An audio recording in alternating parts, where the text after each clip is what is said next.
ഇന്ന് തമിഴ്നാട് പൊളിറ്റിക്സിൽ ഏറ്റവും ബുദ്ധിമുട്ടുള്ള രണ്ട് മുന്നണികളോട് ഒറ്റയ്ക്ക് നിന്ന് പോരാടുന്ന അണ്ണാമലൈ. തമിഴ്നാട്ടിൽ അദ്ദേഹത്തിന് സോഷ്യൽ മീഡിയയിൽ അദ്ദേഹത്തിന് ഒരു പേരുണ്ട്, ധീരൻ അണ്ണാമലൈ. ആ ധീരൻ അണ്ണാമലൈ ഒരിക്കൽ കൂടി സ്വാഗതം ചെയ്തുകൊണ്ട് അദ്ദേഹത്തെ നമ്മളോട് സംസാരിക്കാനായി ക്ഷണിച്ചുകൊണ്ട് ഞാൻ നിർത്തുന്നു. നന്ദി, നമസ്കാരം.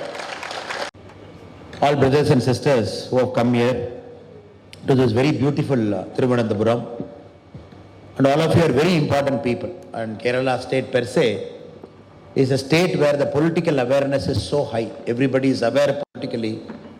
It's a state where politics, the discussion happens everywhere, from a tea shop to a dining room to a village. Everywhere people actively talk politics. It is a state when India got independence, when the whole country's literacy rate was 19%. Kerala was about 40%. I'm talking of 1947, 1950. It is that kind of a state. And today that state is making a decision in about 3 days' time, April 26. It is making a very, very important decision about ideology, about development, about New India. How Kerala is looking at India's growth story over the next 25 years. That is why this election is very, very important for a couple of states, for states like Tamil Nadu and states like Kerala. Because we are making a very important decision that is going to alter the economy, the state, the nature of our thinking over the next 25 years. I am very happy that all the 6 parliamentary constituencies, Trivandrum, Mattingal, Kollam, Mavilakara, Pathanamthitta, Alappuzha, all people are assembled here, be it the influencers and be it our office bearers. If you look at every election in India is a story. 1952 election was about, oh, we got independence, please vote for us. And even the people who stood against the Congress party are Congress people only who stood against the Congress party, 1952. After 1977, we did not want Congress because of emergency. That is also a story. All of us wanted to defeat Congress. Even Jansangh was part of a Janata party, a short-lived experiment for a couple of years before the party BJP got formed in 1980. So like every important election is a story, but these 2 elections are very important. 52, the election after independence. The election after 77 is a punishment for emergency. Again, 2024 is one such election, because this is an election even before we vote. We know it is going to be Narendramodi as India's Prime Minister for a 3rd straight time. That is the beauty of this election. All this election, if somebody is looking at 50 years later, if somebody is looking back at this election, they will remember 52, they will remember the election after emergency, and they will remember the 2024 election, because Modi ji is coming back to power. And this is not an ordinary election. It's the longest election after 1952. Long election. Tamil Nadu, we voted April 19. You are voting April 26. The 7th phase is June 1. Such a long election. That too in very, very good heat, proper heat. People are predicting heat wave. People have to turn up. People have to vote. States like Rajasthan, which is going to see a very hot summer. And that is where our role becomes very important. Even people know Modi ji is going to come back to power. It is our duty to help them to come and make their choice on the postal ballot or on the voting day. People cannot sit at home thinking that Modi ji is going to come back to power. Why should I go and vote? So our effort is of 2 parts. One, make everybody vote. Second, make everybody to vote the right way. This is my opening comment, where I felt this election is very, very important, where people should not take it for granted. Normally such a big election, where everybody is knowing that Prime Minister is going to come back, people should not sit at home thinking, oh, anyway Modi ji is going to come back, it will one of my vote matter. Should I go in this hot Kerala summer at 12:30 on April 26 to a booth? Should I stand in line for 10 minutes? Should I vote it? Is it worth the effort? Now I am here to convince you, and to convince our other friends it is worth the effort, that we have to really go there and vote. Like all these 3 are very important elections. We also know every election is a story. 2014, when Modi ji was our Prime Ministerial candidate, the whole ecosystem, India has got a lot of ecosystem. This ecosystem is built over the last many, many decades. People go to Western colleges, get educated, get influenced by a set pattern of thinking, come back. Or already the professors get influenced by a set pattern of thinking, and that is infused into all our educational curriculums. Generations after generation, people read it. So this is a country still we are debating what is the exact meaning of secularism. In the emergency time, when our preamble got amended, when the word secular got inserted into the preamble, before that it was different, after that it is different. So people say, oh, secularism, is it keeping distance from all religion, or is it going and appeasing all religion? If anybody deviates from it, Congress will say, oh, this party, BJP party, is against this community. After 2014, when Modi ji and all our other leaders, when they say secularism means zero appeasement, but taking care of everybody, in Congress terminology, it means it is pure Hindutva. It is forsaking other community. This is a problem in the last 10 years all of us are facing, because 70 years of unlearning, relearning and learning that happened because of ideological lens we are trying to remove in a state like Kerala is much more higher than other parts of our country. So 2014 they said, oh, if Modi ji is going to come back to power, India is going to get finished. Who said? The left liberal ecosystem, they said, starting from Kerala. The magazines which support this set pattern said, oh, all institutions will collapse. If Modi ji is going to come, it is going to be a Hindu brand of politics, 2014. Now 2019, when again Modi ji was standing in front of us for a second term, again the same group made a comment. No, the people of India are angry. They are going to defeat Modi ji in 2019. You see this result, because everywhere Modi ji has done a great disservice. This is what the ecosystem said. 2019, we came back with a larger majority. 2024, this ecosystem has become a label.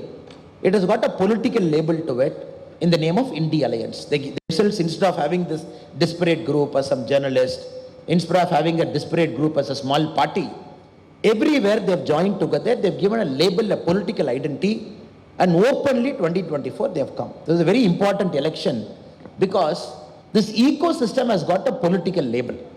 And this ecosystem has very bravely named itself by the name India. Though we know we call it as India Alliance, but somehow they felt, you bring a street dog, you paint it like a tiger, you say this is a tiger, people will believe.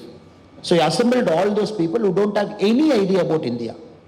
Every single pattern of theirs, every single decision making of theirs, they were against the country's interest at various points of time. Just by giving them a name called INDIA, they say, oh, we are for India. And this 2024 is such an important election, where the voters are very aware. 10 years of our government achievement, we are standing in front of them. This is also an election where we are going back to 1960, 1970, the terminology we heard in the first 5 elections, 60, 65, 70, the same terminology we are hearing in this election. North, South, imposition, cultural imposition, Hindi, social fabric disturbance, Aryan, Dravidian. These are the words we are hearing in Tamil Nadu politics over the last many months. I am sure the same lexicon and terminology is also used in Kerala politics. I want to take 3 parts and just present before you how the India Alliance people are trying to set this narrative. North, South, resource distribution, South is not getting resource. States like Kerala, the Chief Minister has to go to Jantar Mantar, sit down and do protest. So South needs to be saved. That is why we have to vote for regional parties or communist parties or Congress party here. Brothers, we all know, sisters, we all know, the first time India had a formula in dividing our resources. All the combined tax effort goes to the center, and the tax effort has to come down to each state. Wasn't fifth planning commission, wasn't the 5th 5-year plan, because planning commission had this 5-year plan. 1969, we arrived at a formula called the Gadgil formula. Madam Indira Gandhi was the Prime Minister. In the Gadgil formula, they decided this much money, how we are going to divide to all the states. So in the formula, if you read, they said 60% weightage is given to population. More populous state will get more money, 60% weightage. Mean income distance, some state, the average net income of a state is less than the national average income. So 60% population ratio we started. Throughout the Congress period, we maintained. Then it became the Gadgil-Mukherjee formula in the 2000. Even then we maintained.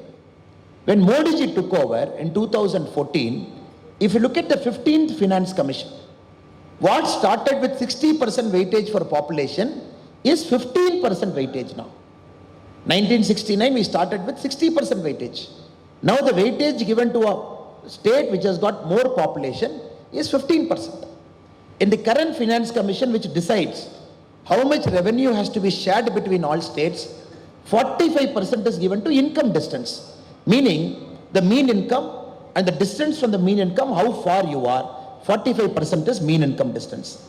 Then, for the very first time in the last 10 years, we also have got this thing called performance improvement. If demographic performance is improving, if states are able to control the population, the fertility, 12.5%. Tax effort, state is contributing in a good way to tax effort, 2.5%. State is able to maintain forest and ecology, 10%. The geographical area of a state, 15%. This is a formula right from 1969 India is following. If there is some logic to this formula, which is now, after Modi ji has come, there is some logic to this formula in the 15th Finance Commission, where the population is 15%, demographic performance is 12.5%, area of a state is 15%, forest and ecology is 10%, income distance of course is 45%. Now we also have to understand Congress, which is talking, oh, you got to share more to the state. You should not keep more money with center, which Rahul Gandhi ji and others are promising. 2004 when Congress came to power, only 30.5% of resources was shared with state, which Modi ji as a chief minister was equivocal in saying that state should be given adequate resources for its own development. When Congress left power in 2014, this 30.5 was 32%.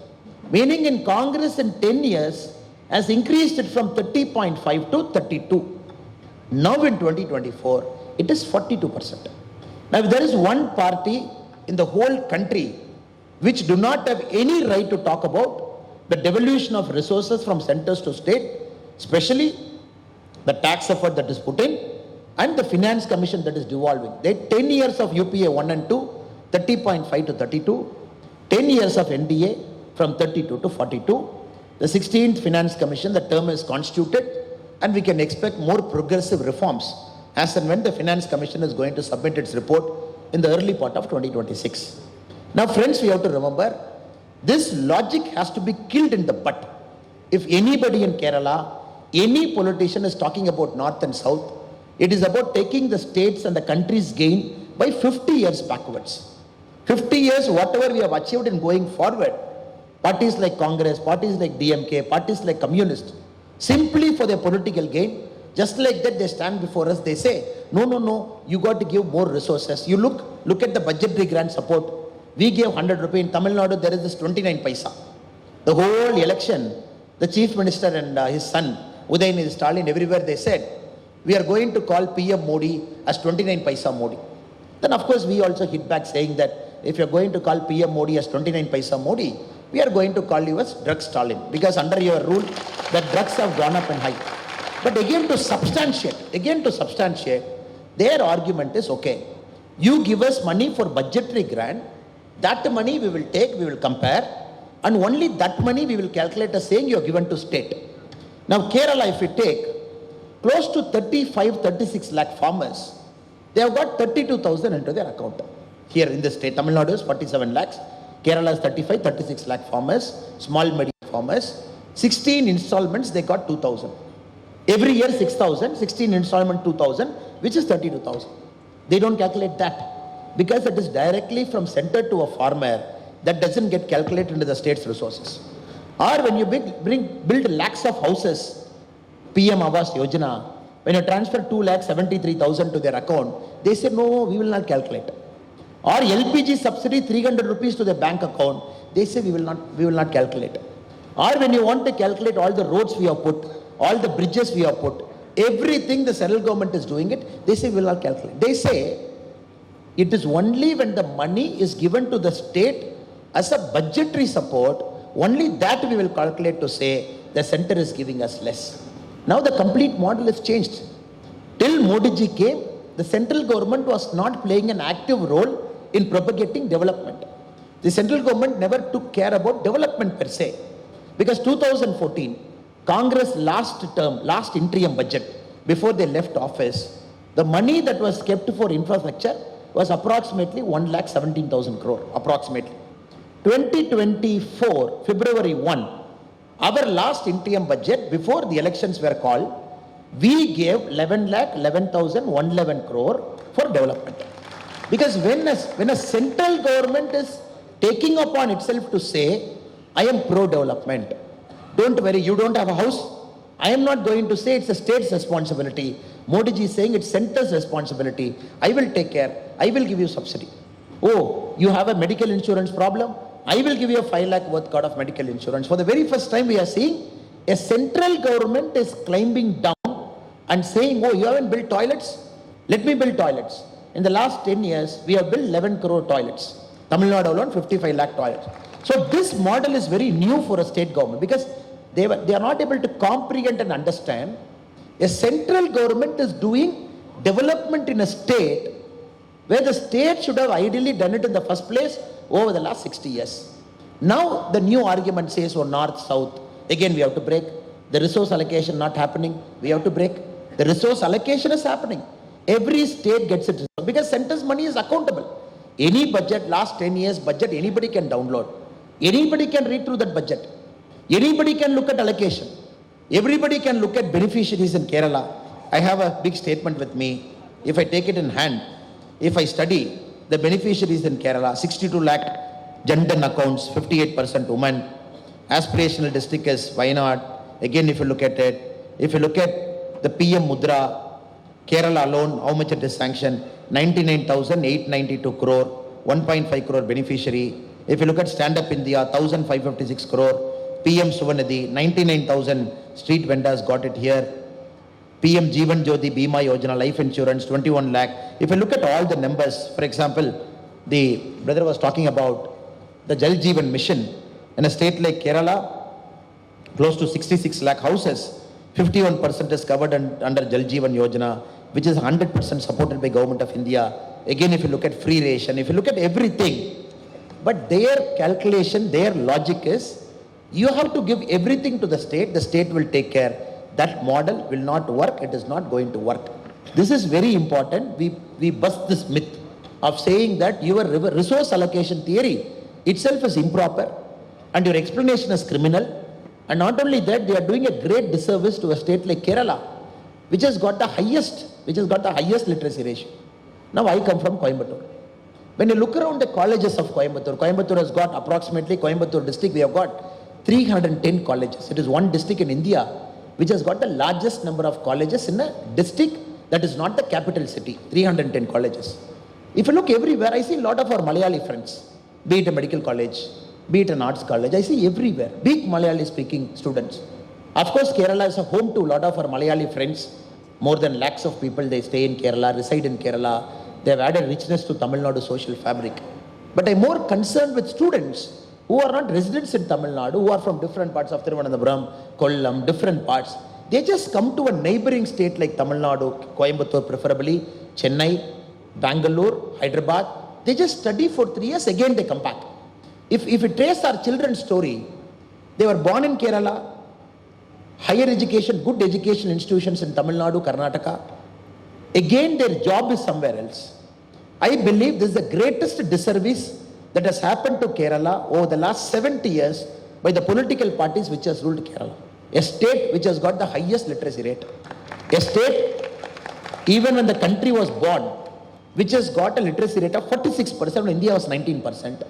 A state where the human capital is going all around the world but not inside Kerala.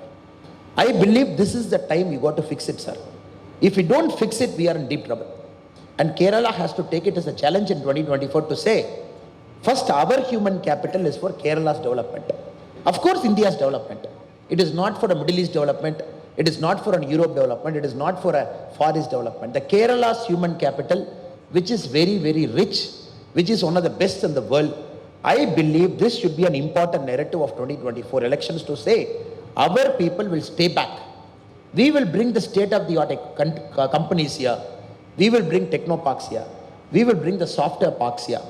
But unfortunately, the narrative is not this, sir.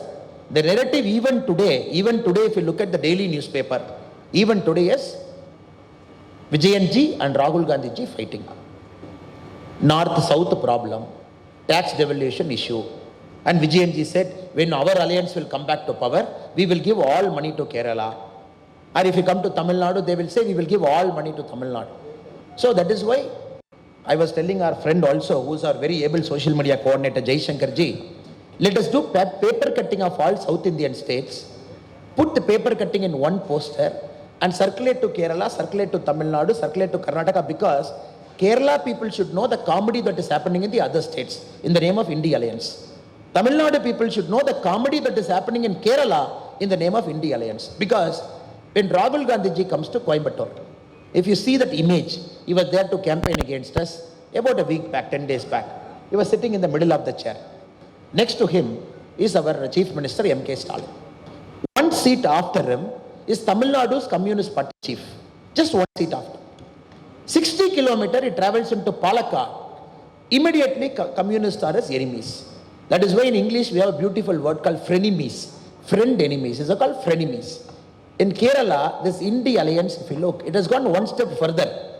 Now Rahul Gandhi ji is questioning, when two chief ministers are in jail, why this chief minister is not in jail?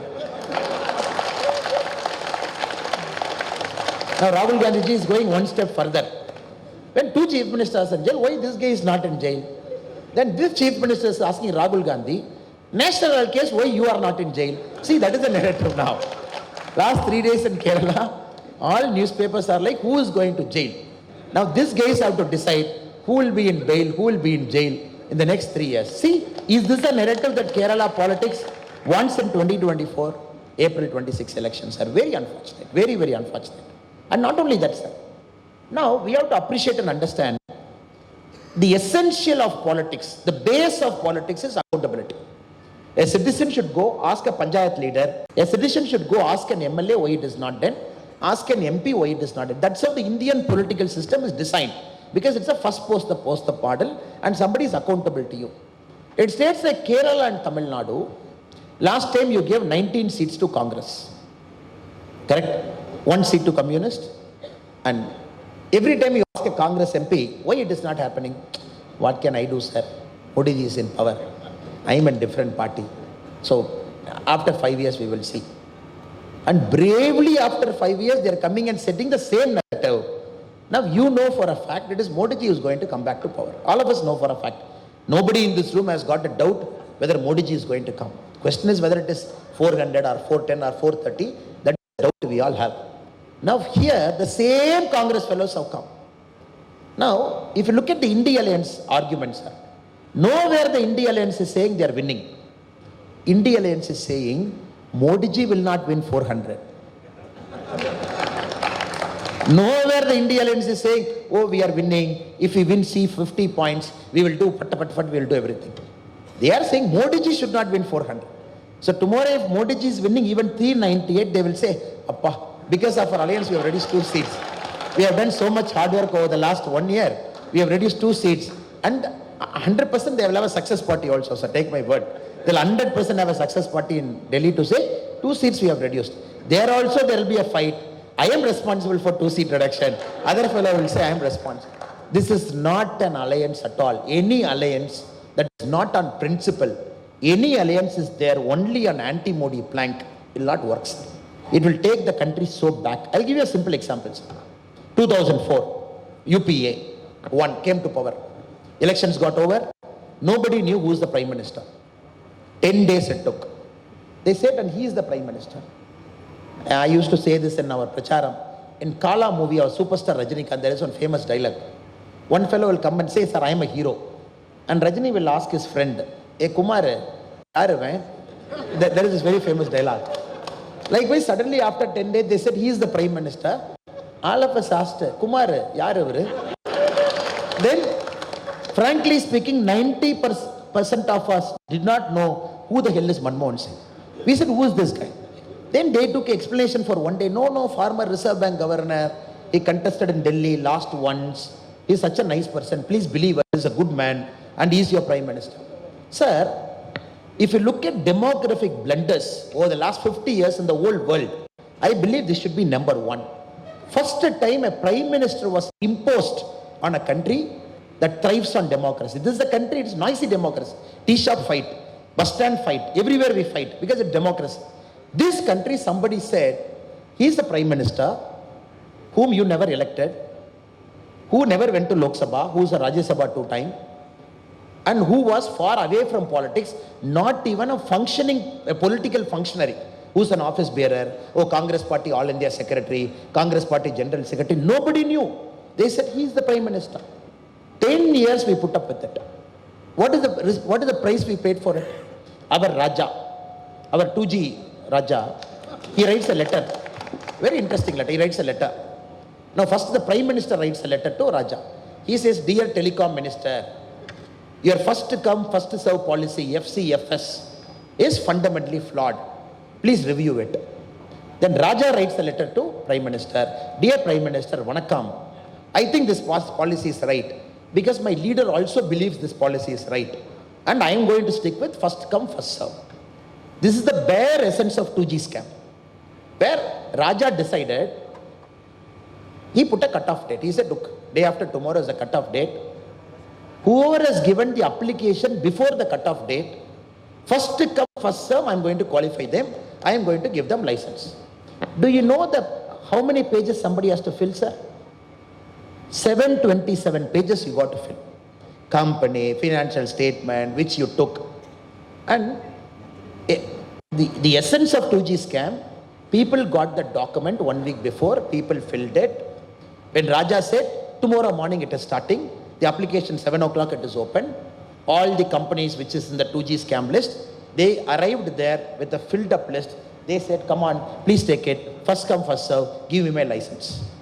Why it happened? Because a strong prime minister was not there who couldn't say, this is stupidity of the highest order.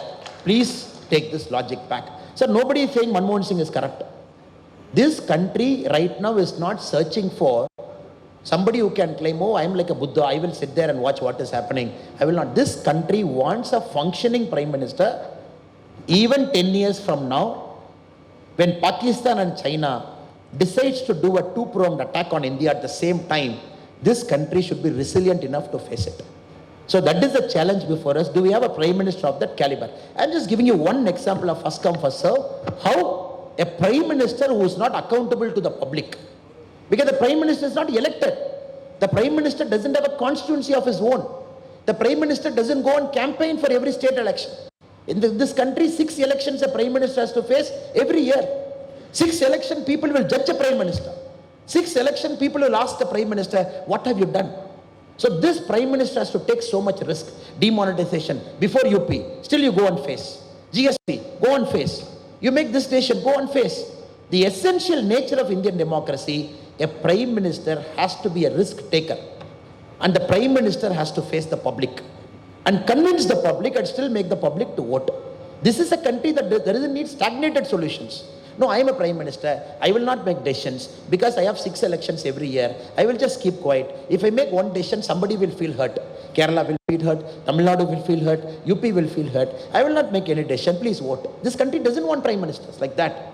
So Modi ji has broken that mold to say, I am a performing prime minister, but every year I will face 6 elections.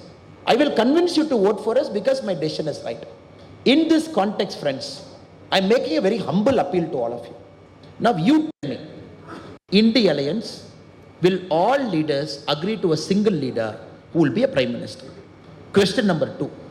Even if all leaders agree to a single leader as prime minister, will that person be able to run the cabinet? Question number 3. Even if this person is able to run that cabinet, if he has to pull up some minister for some wrong thing, X is prime minister, Y is in Mamata Banerjee's party, Z is in Arvind Kejriwal's party, B is in some party, and if he has to fire, the essential thing of a cabinet is the prime minister should have the right to fire. Though in our country it's the president who accepts the prime minister's decision, because the cabinet cannot be under the control of a prime minister. If 3 answers are false, false for an India alliance. Then what are we looking at, sir? We are looking at a country that will go to shambles if any of them will decide that I am going to be the country's prime minister. Rahul Gandhi ji is on concurrency, and many of his ideas, if we implement, it is much worse than 1991 USSR. USSR, when somebody said why USSR collapsed, one communist gave a beautiful answer. Sir, the essence of communism is very simple. You got to act as if you are working.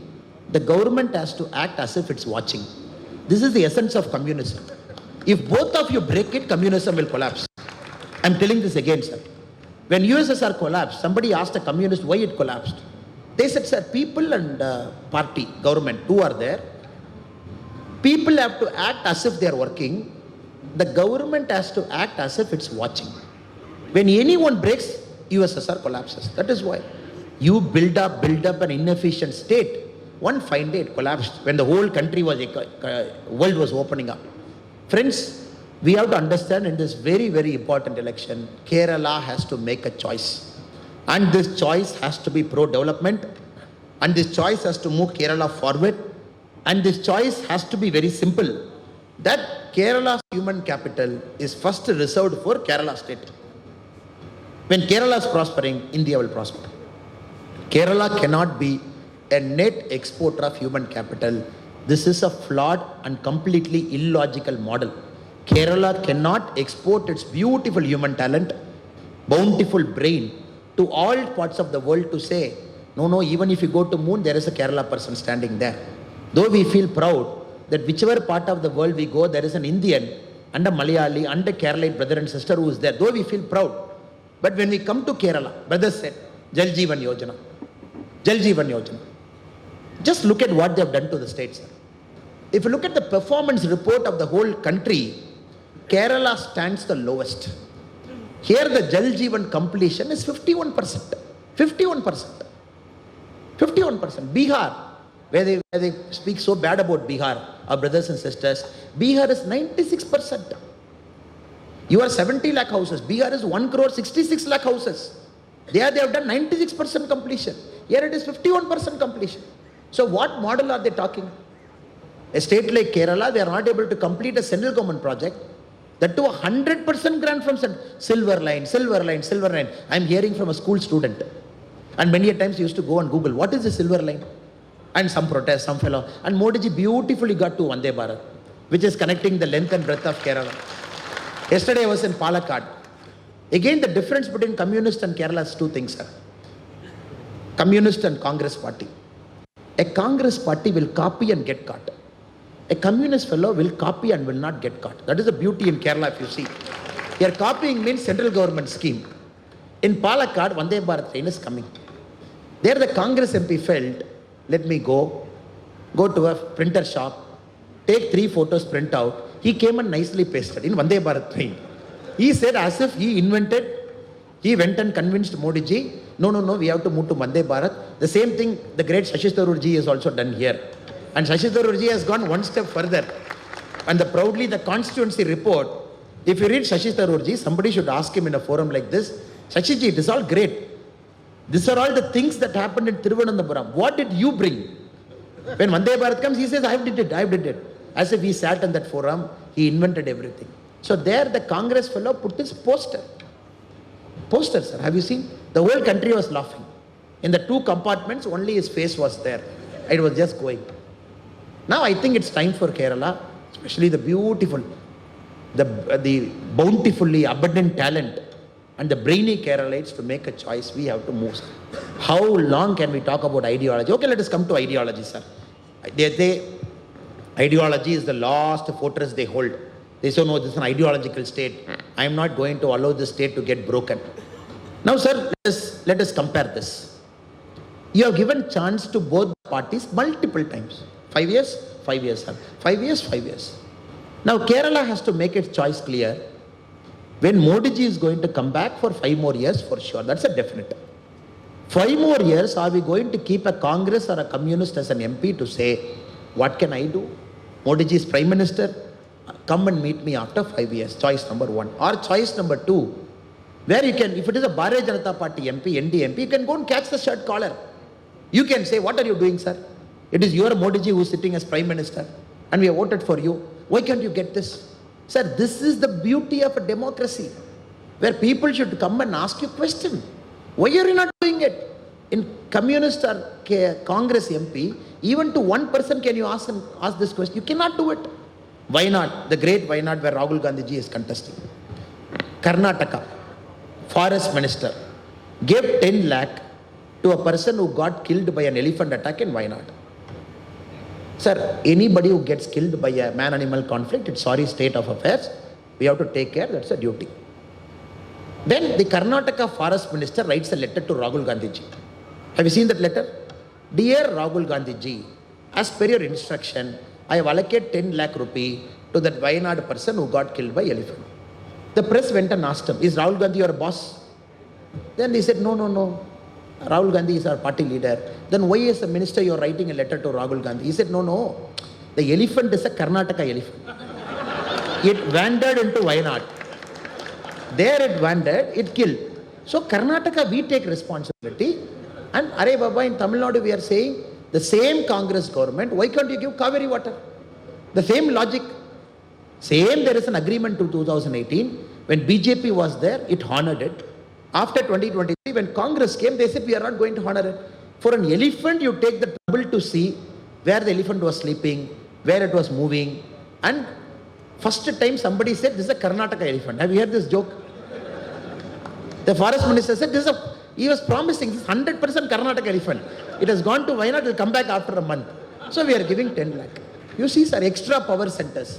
Just because you want to appease somebody, and he writes a letter, you should read that letter. Real Rahul Gandhi ji, as per your instruction, I have allocated 10 lakh rupee. That money is also giving. This way kind. He also writes, K.C. Venugopal ji called me over phone. Who is K.C. Venugopal?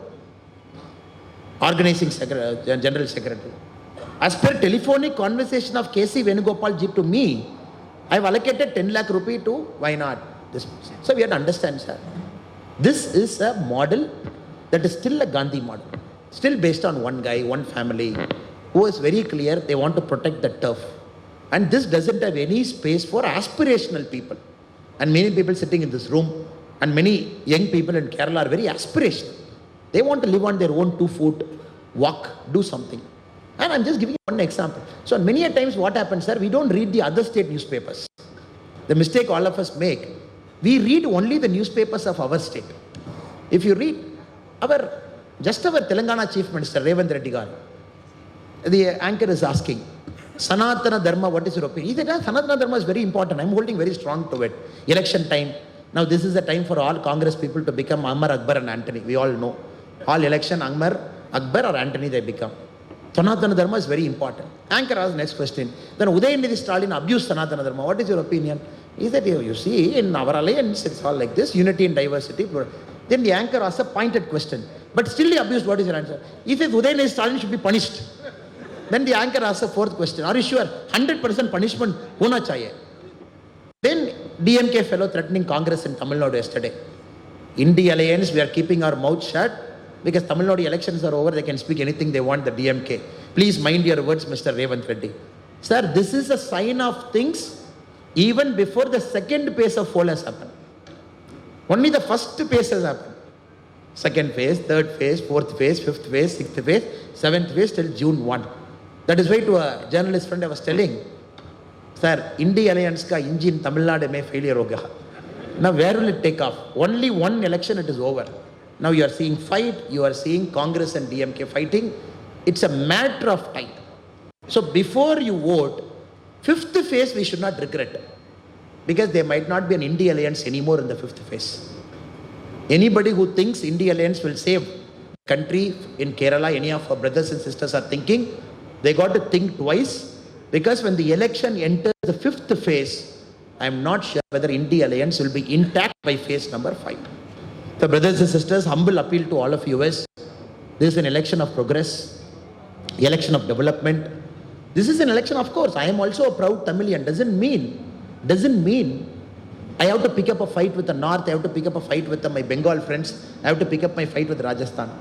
I am also a proud Tamilian. Doesn't mean I have to ill-treat or hate any other person who doesn't speak my language. I am also a proud Tamilian doesn't mean I have to pick up an unnecessary fight by a state by insulting and demeaning it. Insulting and demeaning it. So Congress has failed to understand this logic. A proud Kerala doesn't mean we give up our interest to anybody. State interest, of course, is paramount. BJP party, if you look at it, it's a beautiful party. Modi ji is a Gujarati. He's a Gujarati speaking person. Now he's an Indian Prime Minister. He knows what a federal democracy is, how each state should be treated, and how each state should be given a hand for the state to grow. Now Congress picking up an argument to say, if you say I am an Indian, meaning you are not Tamilian, is stupidity at its worst. If Congress saying, if you say you are an Indian, you are not a Malayali, is saying stupidity at its worst. Now new terminology the Congress and communists are saying, Malayali means we are not Indian. What logic is this? A Tamilian, DMK. Tamilian means India second. A Tamilian means India first only. A Malayali means India first only. There is no confusion there. This is a new logic they have brought it in 2024 to say, oh, BJP is saying India first and Malayali first.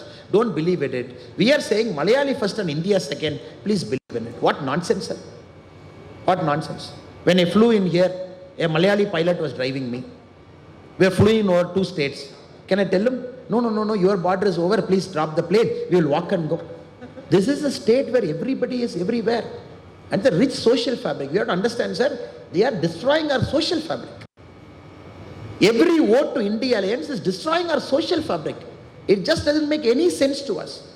That is why Kerala has to reject it outwardly, very clearly on April 26 to say that we are for unity and diversity, a strong country, but also means a strong state.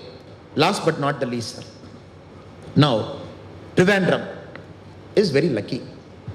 Mr. Rajiv Chandrasekhar ji is contesting on a BJP ticket. If you look at India in the next 5 years, sir, where India will go in the next 5 years, if you look at the departments, information technology will play a key role, electronics will play a key role, skill development will play a key role. So we have a minister exactly who is from this department, who is taking care of IT, who is taking care of skill development, who is taking care of electronics. I think it is important that Trivandrum has to make a choice, right choice. Now, a person like Rajiv Chandrasekhar ji getting elected from Trivandrum, who has got the direct eyes and ears of Prime Minister Narendramodi ji, is going to take it to a very, very different level. Shashi Tharoor ji and myself, we had a debate in Chennai, sir. He came for Tughlaq debate. Both of us are supposed to sit here and Senator Gurumurthy ji will sit, and we are supposed to debate and discuss on ideas. Unfortunately, my flight got delayed from Delhi, and we agreed that Shashi ji will speak first. Then, after I come to the stage, if Shashi ji is graciously sitting in the stage, I will speak in front of him. If I will reply to his questions also. If not, I will speak. By the time I reached and climbed up the stage, Shashi Tharoor ji said, long journey, tired, he has spoken for long and he wants rest, and he left the stage. Then, since it's a 2-speaker event, I have to give my answers to him. Now, Shashi Tharoor ji made a lot of arguments there. I'm sure the same argument holds for Kerala also. Here also, he might say the same thing. The first argument, he said, oh, you see, after BJP has come to power in 2014, all institutions have collapsed. All institutions have collapsed. There's nothing called judiciary. There's nothing called a free and fair democratic way of an arrest, everything. Now we have to understand, Shashi Tharoor comes from a party. When he decided to contest as the Congress nominee for the national president, Shashi Tharoor ji came to Tamil Nadu for campaigning. Please ask Shashi Tharoor ji, how many people came to receive him in Congress party office in Chennai? 2 people. State party president escaped. All MLAs escaped. All MPs escaped. Shashi Tharoor ji was standing alone in the Tamil. I am telling you this as a challenge. You ask Shashi Tharoor ji, who is talking about institution. 2 people were in the state party office in Chennai when Shashi Tharoor ji was campaigning for the national party president election. Then the press asked the other fellows, why you did not go and see Shashi Tharoor? Because it's in the top they said, both the person should be given an equal opportunity, be it Mallikarjuna Kharge ji or Shashi Tharoor ji, both will be treated very nicely. Then the Congress party people said, no, Gandhi family ji mein order aa gaya. We cannot receive. He is only a namesake fellow. It is Mallikarjuna Kharge ji, they have sent. And if we receive, they will fire us also. Terribly embarrassed. Shashi Tharoor ji returned back. Now he is talking about BJP as a party where all of us first generation people and many of your first generation, our fathers and mothers are simple farm people who are doing farming. We are standing in front of you. He wants to compare about BJP. Second, Shashi Tharoor ji ran to be the United Nations Secretary General. Very interesting story. I actually want you to ask Shashi Tharoor ji. He failed. He failed. Then, very beautifully, 2-3 books were written later on the UN process that happened, which I gave in my Tughlaq speech also that day.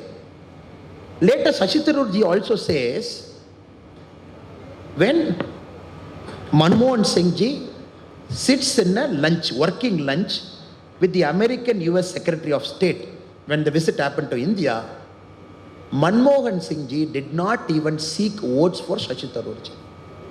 The Americans, of course, wanted to support a Korean, Ban Ki-moon. He didn't even ask him, please support our candidature. There were many countries in the Middle East where the Indian ambassador did not even Shashi Tharoor. That was the nature of Indian diplomacy, which Shashi Tharoor ji also writes in an open magazine article that government of India did not support me properly. Now, I was telling in the Tughlaq function, if it is Modi ji as Prime Minister, 100% we would have made Shashi Tharoor as UN Secretary General. If he's qualified enough. Second part is different, sir. If he's qualified enough. Since he was our official candidate, where was the Congress party? What foreign policy is he talking? When the own Congress party, when he was not a member, when he was a diplomat, suddenly he becomes a member of Congress party. Suddenly he says, oh, Congress, all great, all super and fantastic. The third one, Congress alone used 91 times Article 356. Madam Indira Gandhi used it 51 times. He comes from that legacy. Modi ji in the last 10 years, you please recall one instance, sir, where Modi ji has used Article 356. Such a strong government, 303 MP, 17 states in power. Why Modi ji did not use a single 356? He is taking us a lecture on democracy. You used it 91 times. Madam Indira Gandhi alone used it 51 times. And then Shashi Tharoor takes a lesson to us saying, oh, institutions have collapsed after Modi ji has come. What institution has collapsed, sir? What institution has collapsed? Suddenly they want to make electoral bond an issue. Sir, 44% of electoral bond BJP received. 56% electoral bond opposition party received. Then should we blame, oh, opposition parties, you went and threatened it, you got 56%, we got only 44%. What nonsense are they talking, sir? A ruling party for 10 years. Okay, 2004 to 14, we'll flip the argument. When Congress was in power, how much corporate donation BJP received? 70%. Congress in power, BJP receiving 70% means, sir, you have your money in the packet, sir. You come to me, you come to my friend and say, Jaishankar ji, and say, Jaishankar ji, I have 100 rupees in packet. Can I contribute to your party? Now Jaishankar ji will say, no. Please go and give 30 rupees to Communist Party, 40 rupees to Congress Party, they are struggling, poor people, and 20 rupees to all regional party, 10 rupees to me, that is enough. You show me one person who will say that, sir. A money will chase a place where they think that money is well utilized. When BJP receives 44% of electoral bonds, it simply means people trust. It is not corporate. Simple person. They want to buy a bond for 1,000 rupees, 2,000 rupees. They want to come and give. When Congress was in power for 10 years, 2004 to 14, 70% of corporate donation BJP received. Why? Because they believe these fellows have messed up everything. BJP will come and write. Now we have to kill all this nonsense in the butt. Electoral bond, they twisted this person. There were some intelligent Congress people. Pulwama attack. After that, somebody gave money to somebody. Some company in New Delhi, some company in Karachi. One Congress fellow, you see this Karachi fellow is donating. That is the level of brain, sir. People, all of you, I really feel for you. Because argument can be countered with an argument. How will you contradict nonsense with an argument? The last 10 years, half of our job was only countering this Congress nonsense. So institutional collapse, all this are bogus. It is important that we represent the true things to the people of India, people of Kerala, to say, whenever Congress comes to power. Sir, I'm releasing this 2G tape, sir. I'm not sure how many of you had the time to hear those tapes with subtitle we are putting. So if any of you did not have the time, I humbly request you to go into our Tamil Nadu BJP's Twitter page or my Twitter page and look at 10 tapes we have published. Very beautiful. 2G happened. CBI has to write Raja. T.R. Balu minister in the tape. T.R. Balu says, Raja, don't worry. I've spoken to CBI director, don't worry. And tomorrow they are coming to my home. I've told them what to do. Ab chinta mat karo. 2G tape. The next day, CBI fellow asks, should we come and write today? Is it a good time to write in Tamil Nadu today? Then the CM secretary says, don't come today, don't come today. Come tomorrow. Then they say, why tomorrow? Because tomorrow the fishermen are doing a protest. If you come and write tomorrow, our boss, meaning Kalaignar Karunanidhi, is saying that we will ask the news media to cover the fisherman protest and not the 2G right, so that this will go. Then they say, okay, we'll come tomorrow, don't worry. All 10 tapes, if you listen, your blood will boil.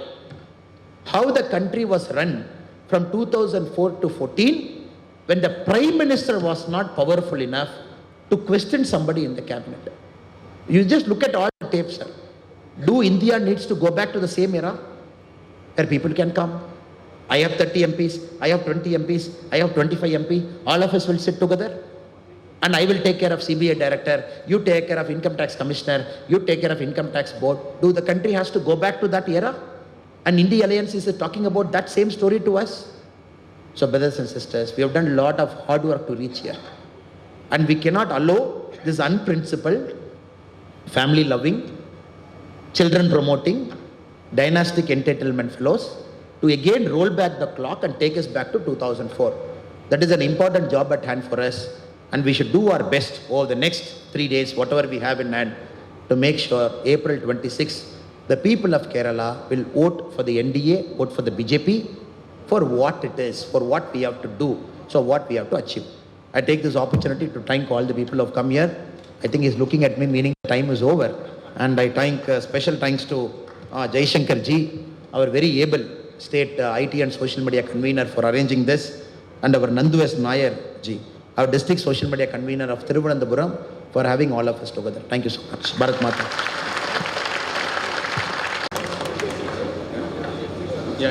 Just hello, ഒന്ന് രണ്ട് ചെറിയ ചടങ്ങുകൾ കൂടി ഉണ്ട്. എല്ലാവരും അവരവരുടെ സ്ഥലത്ത് തന്നെ ഒന്ന് ഇരിക്കണം എന്ന് അഭ്യർത്ഥിക്കുന്നു. അദ്ദേഹത്തിന് വളരെ പെട്ടെന്ന് പോകേണ്ടതുണ്ട്. ആദ്യം തന്നെ നമ്മുടെ സംസ്ഥാന ഘടകത്തിന്റെ IT സെല്ലിന്റെ സംസ്ഥാന ഘടക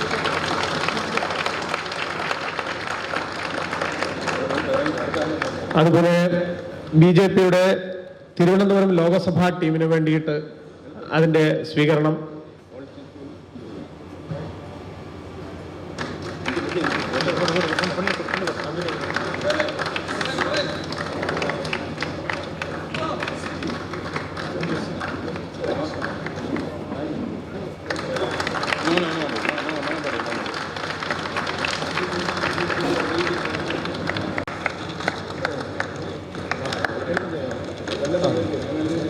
വളരെ പെട്ടെന്ന് അദ്ദേഹത്തിന് പോകുന്നതുകൊണ്ട് ഒറ്റ വാക്കിൽ നന്ദി പറഞ്ഞ് അവസാനിപ്പിക്കും.